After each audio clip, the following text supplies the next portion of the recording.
कहानी सच्चा शासक। कंचन वन में शेर सिंह का राज समाप्त हो चुका था, पर वहाँ बिना राजा के स्थिति ऐसी हो गई थी जैसे जंगल राज हो जिसकी जो मर्जी वह कर रहा था। वन में अशांति, मारकाट, गंदगी इतनी फैल गई कि वहाँ के जानवरों का रहना मुश्किल हो गया।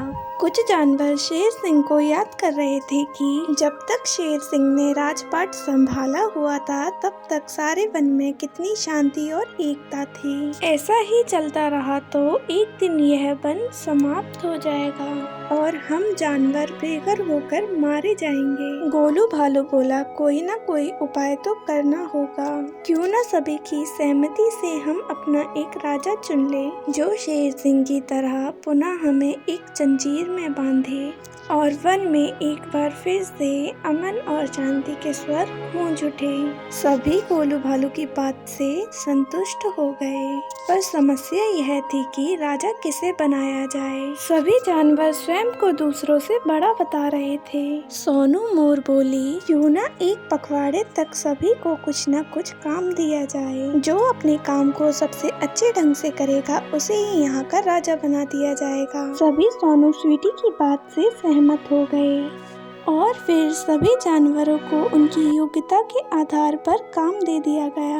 बिम्पी लोमड़ी को मिट्टी हटाने का काम दिया गया तो बंदर और भालू को पेड़ से जाले हटाने का, सोनी हाथी को पत्थर उठाकर गड्ढे में डालने का काम सौंपा गया और मोनू खरगोश को घास की सफाई का। जब एक पखवाड़ा बीत गया तो सभी जानवर अपने अपने कार्यों का ब्यौरा लेकर एक मैदान में एकत्रित हुए। सभी जानवरों ने बड़ी सफाई और मेहनत से अपना काम पूरा किया था। सिर्फ सोनू हाथी था जिसने एक भी पत्थर गड्ढे में नहीं डाला था। अब एक समस्या फिर खड़ी हो गई, आखिर किसके काम को अच्छा माना जाए। बुद्धिमान मोनू खरगोश ने एक युक्ति सुझाई, क्यों ना मतदान करा लिया जाए, जिसे सबसे ज्यादा मत मिलेंगे उसे ही हम राजा चुन लेंगे। अगले दिन सुबह सुबह चुनाव रख लिया गया और एक बड़े मैदान में सभी पशु पक्षी मत देने के लिए उपस्थित हो गए। मतदान समाप्त होने के 1 घंटे पश्चात मतों को गिनने का काम शुरू हुआ।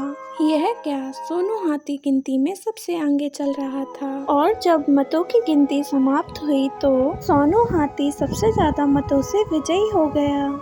सभी जानवर एक दूसरे का मुंह ताक रहे थे। तभी पक्षीराज गरुड़ वहां उपस्थित हुए और सभी जानवरों को संबोधित करते हुए बोले, सोनू हाथी प्रतिदिन पत्थर लेकर गड्ढे तक जाता था, किंतु जब उसने देखा कि उस गड्ढे में मेरे अंडे रखे हुए हैं तो वह पत्थर को उसमें न डालकर पास ही जमीन पर एकत्रित करता रहा। सोनू ने अपने राजा बनने के लालच को छोड़ एक जीव को बचाना ज्यादा उपयोगी समझा। उसकी इस परोपकारी भावना को देखकर हम पक्षियों की भावनाओं को देखकर हम पक्षियों ने तय किया कि जो अपने लालच को छोड़कर दूसरों के सुख दुख का ध्यान रखे वही सच्चे तौर पर शासक बनने का अधिकारी है। और चूंकि पक्षियों की संख्या पशुओं से अधिक थी इसलिए सोनू हाथी चुनाव जीत गया।